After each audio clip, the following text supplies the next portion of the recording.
With युगवीर Jain. हमारे इस video में हम वृषभ लग्न में गुरु की चर्चा करेंगे, देवगुरु बृहस्पति की। गुरु ग्रह हमारे जीवन में बहुत महत्वपूर्ण ग्रह है। जिसकी कुंडली में गुरु बलवान होते हैं उन्हें समाज में मान सम्मान मिलता है, प्रतिष्ठा मिलती है, अच्छा एजुकेशन मिलता है, अच्छी पढ़ाई करने का मौका मिलता है। वरना बहुत से लोग अच्छा पढ़ना चाहते हैं लेकिन वे पढ़ नहीं पाते मजबूरियों के कारण। अगर गुरु कुंडली में कमजोर है तो इंसान की पढ़ाई में रुकावटें आएंगी, इंसान पढ़ नहीं पाएगा। कुंडली में अगर गुरु पावरफुल है, साथ में बुध भी पावरफुल है, तो इंसान बहुत ही हायर एजुकेशन तक जाएगा। MBA ऐसे कोई भी जो PhD, मतलब बड़े से बड़ा डॉक्टर, बड़े से बड़ा सर्जन, पूरी दुनिया में बड़े से बड़ी पोस्ट हासिल कर सकेगा। किसी भी कंपनी में, किसी भी प्राइवेट सेक्टर की नौकरी हो, गवर्नमेंट सेक्टर की नौकरी हो या खुद का धंधा हो। तो अगर गुरु कुंडली में पावरफुल है तो संपत्ति के योग बनेंगे, पैतृक संपत्ति के योग बनेंगे, अच्छे संतान के योग बनेंगे। गुरु कुंडली में अगर पावरफुल हो तो अच्छे संतान के योग बनते हैं। अगर गुरु कमजोर हो तो संतान सुख में भी बाधा आती है। स्त्री की कुंडली में अगर गुरु कमजोर हो तो विवाह में प्रॉब्लम्स आती है, लेट होता है। स्त्री की कुंडली में अगर गुरु बलवान हो तो अच्छा जीवन साथी मिलता है, योग्य समय पे विवाह हो जाता है। इस तरीके से गुरु का महत्व हमारी कुंडली में बहुत है। तो अब हम चर्चा करेंगे वृषभ लग्न की कुंडली में 12 भावों में गुरु कैसा फल देते हैं। वृषभ लग्न में गुरु बहुत ज्यादा कारक ग्रह नहीं है, क्योंकि अष्टम खड्डे के स्थान के स्वामी है और दूसरा 11वें स्थान के स्वामी है, जो लाभ का है, वो अच्छा है, क्योंकि हमें जीवन की इनकम वही से होती है। अब हम शुरुआत करते हैं पहले भाव से। अगर आपकी कुंडली में यहाँ पे 2 नंबर लिखा हुआ है तो ये आपकी वृषभ लग्न की कुंडली है, और उसमें अगर गुरु यहाँ पे बैठे हैं तो एक तो ये आपके अष्टमेशों के लग्न में गए, दूसरे लाभेशों के लग्न में आए। लाभेश होने के कारण आपको जीवन में अच्छी आवक का योग बनेगा, इनकम अच्छी होगी। आपको जॉब करे, आप धंधा करे, अगर दूसरे व्यापार के योग हो या नौकरी के योग हो, उस तरीके से आपको उसमें अच्छी इनकम मिलेगी, मान सम्मान मिलेगा, यश मिलेगा। लेकिन शत्रु का अगर होने के कारण हर चीज आपको संघर्ष के बाद मिलेगी। और दूसरी चीज, यहाँ पे गुरु होंगे तो अष्टमेश होने के कारण आपको गलत आदतें, गलत संगत से बचना चाहिए, वरना उसमें आपको नुकसानी की भी यहाँ पे संभावनाएं बनेंगी। अब गुरु की यहाँ पे 1, 2, 3, 4, 5, 5वीं दृष्टि संतान भाव पे पड़ेगी तो संतान सुख में वृद्धि होगी। गुरु की 7वीं दृष्टि 7वें घर पे पड़ेगी, दाम्पत्य जीवन में आपको मिठास घुलेगी। गुरु के कारण दाम्पत्य जीवन में आपके सौभाग्य बढ़ेगा। गुरु की 9वीं दृष्टि भाग्य स्थान पे नीच की होगी, जो इस कुंडली में बहुत भाग्यशाली नहीं है। यह हुई गुरु की लग्न भाव की चर्चा।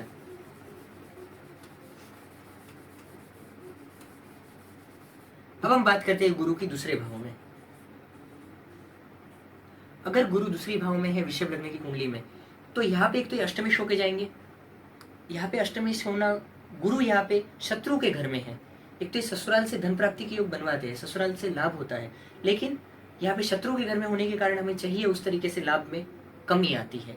दूसरा, लाभेश धन भाव में होने के कारण ये पैसा खुद की मेहनत से इंसान बहुत पैसा बनाएगा, लेकिन संघर्ष के बाद, क्योंकि ये शत्रु की राशि है। अगर ये शत्रु की राशि में ना हो, यहाँ पे वृषभ लग्न की कुंडली नहीं होती, अगर कोई और कुंडली होती और लाभेश यहाँ पे अगर पावरफुल हो जाता है तो ऐसा इंसान शून्य से करोड़पति तक बन जाता है। लेकिन ये शत्रु का घर है, इसलिए हमें कुछ लाभ में कमी आएगी। हमें 50% लाभ होगा, लेकिन होगा। आप अपनी मेहनत से अच्छा धन कमाएंगे, अपनी जीवन की जरूरियातों को पूरा करेंगे और अच्छी उन्नति करेंगे। अब हम बात करते हैं गुरु की तीसरे भाव में। गुरु यहाँ पे उच्च के हो जाएंगे। वृषभ लग्न में यहाँ पे गुरु उच्च के हो जाते हैं। अगर गुरु यहाँ पे उच्च के होते हैं तो आपको ससुराल से लाभ होगा, आपकी इनकम बहुत अच्छी होगी, आपको अपने पराक्रम से लाभ होगा, अपने साहस से, अपने डिसीजन से, अपनी मेहनत से आपको लाभ होगा। ये स्थिति आपके जीवन में बहुत ही भाग्यशाली होगी। गुरु अगर कुंडली में उच्च का होता है, उसमें भी 9वां स्थान, तीसरे स्थान में या केंद्र स्थानों में, तो ऐसी कुंडली में बड़े बड़े संतों का जन्म होता है। आचार्य रजनीश, जिन्हें हम ओशो के नाम से जानते हैं, बड़े बड़े जैन आचार्य, बड़े बड़े हिंदू संत, उनकी कुंडली में गुरु उच्च का दिखा गया है। कईयों की कुंडली में यहाँ पे, कईयों की कुंडली में 9वें भाव में। तो उच्च का गुरु होना हमें ज्ञानी बनाता है, हमें प्रतिष्ठित व्यक्ति बनाता है, हमें मान सम्मान देता है, हमें इज्जत देता है। तो गुरु का इस तरीके से उच्च का होना एक बहुत ही भाग्यशाली सिचुएशन है। हमें भाई बहन से लाभ होता है। यहाँ पे गुरु अगर आपके यहाँ पे उच्च का है, भाई बहन से लाभ होगा। ये वो गुरु की यहाँ पे।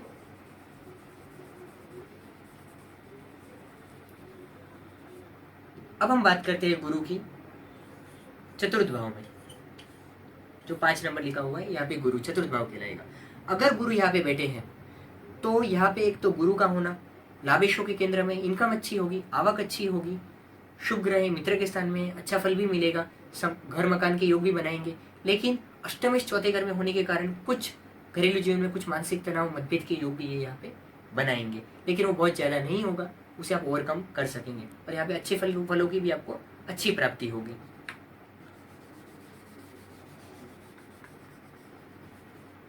अगर गुरु पंचम भाव में बैठे हैं तो यहाँ पे गुरु अष्टमेश होने के कारण पंचम भाव में त्रिकोण में आयुष्य अच्छा होगा, आयुष्य में लाभ कराएंगे। लाभेश त्रिकोण में होने के कारण और लाभ स्थान पे अपनी पूर्ण दृष्टि से देखने के कारण ये आपको जिंदगी में बहुत अच्छी आवक के योग देंगे। आप जीवन में अच्छी इनकम करेंगे, अपनी मेहनत से उन्नति करेंगे, आप भाग्यशाली व्यक्ति बनेंगे, क्योंकि इनकी एक दृष्टि भाग्यस्थान पर होगी। भाग्यस्थान की दृष्टि बहुत मदद नहीं करेगी, नीच की दृष्टि हो जाएगी, पर लाभ स्थान की दृष्टि और लग्न भाव की दृष्टि ये आपको जीवन में बहुत उन्नति देगी और गुरु की दशाओं में आपको अच्छे फल मिलेंगे। लेकिन शत्रु राशि में होने के कारण अगर यहाँ पे और पाप प्रभाव में हुआ तो संतान में विलंब हो सकता है, संतान के साथ मतभेद हो सकता है, ये कुछ यहाँ पे नकारात्मक असर दिख सकते हैं। लेकिन संतान के जन्म के बाद आपका भाग्योदय होगा, संतान से आपको लाभ होगा, ये अच्छा फल भी यहाँ पे गुरु के आशीर्वाद से मिलेगा। अब हम बात करते हैं गुरु की छठे भाव में। अगर आपकी कुंडली में, वृषभ लग्न की कुंडली में गुरु यहाँ पे छठे भाव में बैठे हैं, तुला राशि में, तो अगर यहाँ पे गुरु बैठे हैं तो अष्टमेश होकर छठे घर में जाएंगे। अगर ये अकेले हैं तो विपरीत राजयोग का फल देंगे।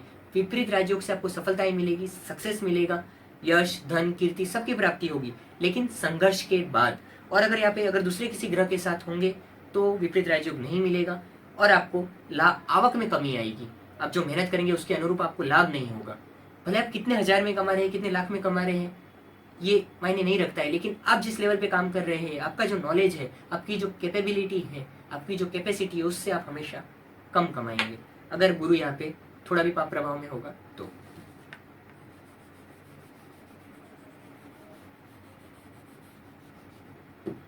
अब हम बात करते हैं गुरु की सप्तम भाव में। गुरु यहाँ पे अपने मित्र के घर में है, इसके लिए इनकम अच्छी होगी, अच्छी आवक के योग बनेंगे, शादी के बाद भाग्योदय होगा, जीवन साथी धार्मिक होगा, अच्छा होगा। लेकिन अष्टमेश गुरु साथ ही साथ अष्टमेश होने के कारण जीवन साथी से मतभेद के योग बनेंगे और अगर ये ज्यादा पाप प्रभाव में हुआ तो मतभेद ज्यादा होंगे। तो ऐसी स्थिति में हमें गुरु के उपाय करने से लाभ प्राप्त होगा।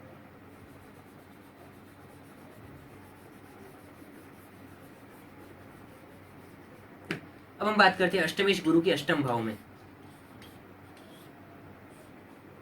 अगर अष्टमेश गुरु अष्टम भाव में है तो ये गुरु यहाँ पे स्वग्रही हो जाएंगे।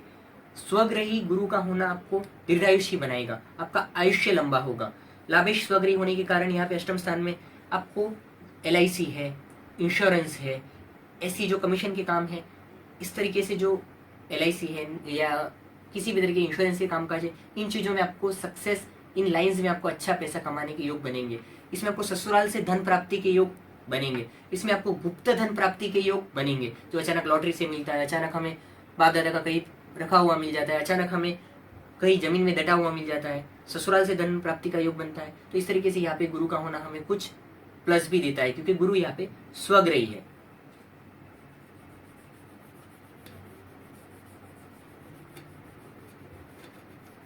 अब हम बात करते हैं गुरु की नवम स्थान में। यहाँ पे गुरु नीच के हो जाएंगे।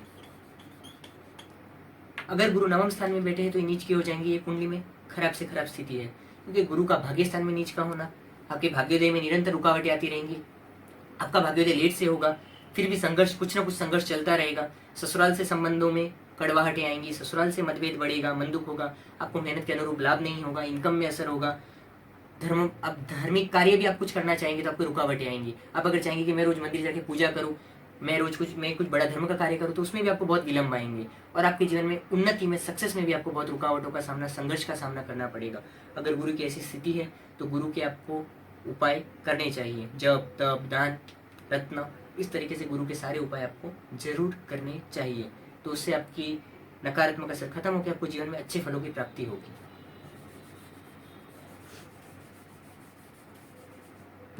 अब हम बात करते हैं वृषभ लग्न में गुरु की दशम भाव में। गुरु दशम भाव में एक तो शत्रु राशि में होता है और अष्टमेश होकर दशम भाव में जाने के कारण अगर आप खुद का व्यापार करेंगे तो आपके हानि के योग बनेंगे, व्यापार में बीच बीच में कहीं नुकसानी के योग बनेंगे। इसीलिए किसी के साथ भी आप व्यापार कर रहे हैं तो सोच समझ के कीजिए, बड़ी उधारी का मत कीजिए, संभल के काम कीजिए, ताकि आप कुछ नुकसानी से बच पाएंगे। और लाभेश केंद्र में होने के कारण आपको आवक अच्छी होगी अगर आप नौकरी या ऐसा कुछ भी करेंगे तो भी उसमें भी आपको आवक अच्छी होगी, क्योंकि लाभ केंद्र में होगा। लेकिन शत्रु राशि में होने के कारण चाहिए वैसी फास्ट उन्नति नहीं मिलेगी, स्लो प्रोग्रेस होगा, पर स्लो गति से आपको उन्नति मिलेगी।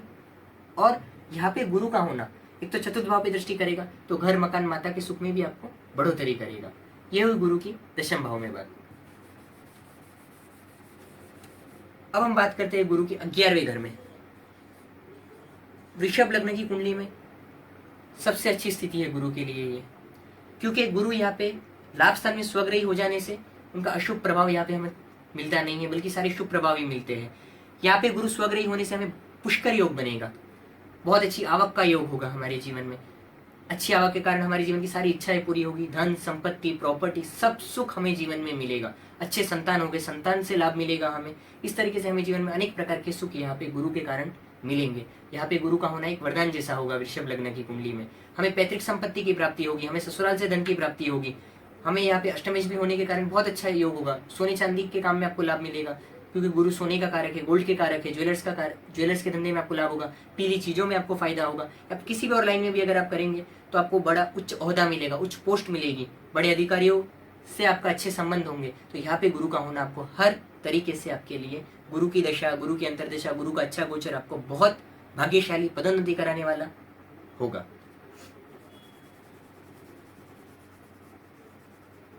अब हम बात करते हैं गुरु की 12वें भाव में।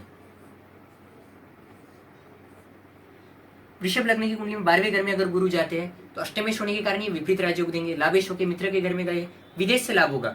अब अगर अपने जन्म स्थान से दूर विदेश में भी जाएंगे, विदेश जाने की यात्रा के योग बनेंगे, वहां से लाभ होगा। अगर ये अकेले होंगे तो, अगर दूसरे किसी ग्रह के साथ होंगे तो विपरीत राजयोग भंग हो जाएगा और आपको बाहर गांव से लाभ का योग तो बनेगा। जैसे अब अगर कोई एग्जाम्पल के लिए कोई अगर सूरत में कोई साड़ी का काम कर रहा है तो उनकी पार्टियां बाहर गाँव में होती है, कर्नाटक में होती है, बॉम्बे में होती है। तो बाहर गाँव से, भले इंडिया में रह के भी बाहर गाँव से पैसा आता है, तो ऐसे में बाहर गाँव से आवक के योग बनते हैं। कुछ ऐसे पॉइंट पे हम ध्यान देके हम उस तरीके से हम डेवलप करें तो हम काफी फर्क प्रैक्टिकली जीवन में देख सकते हैं। और 12वें घर का गुरु खड्डे के स्थान में होता है, इसलिए कुछ शुभ फलों में उसकी शक्ति कम होती है, तो कुछ गुरु के उपाय भी करते रहने चाहिए। इस तरीके से ये हुई वृषभ लग्न की कुंडली में 12 भाव में गुरु के फल की चर्चा। हमारे चैनल को सब्सक्राइब कीजिए ताकि आप हमारे अगले वीडियोस को आप हमारे चैनल में देख सकेंगे। और अगर आप हमारे कार्यालय में अगर अपनी कुंडली दिखाना चाहते हैं तो कंसल्टेंसी चार्जेस पे करके आप फोन अपॉइंटमेंट बुक कर सकते हैं। नमस्कार।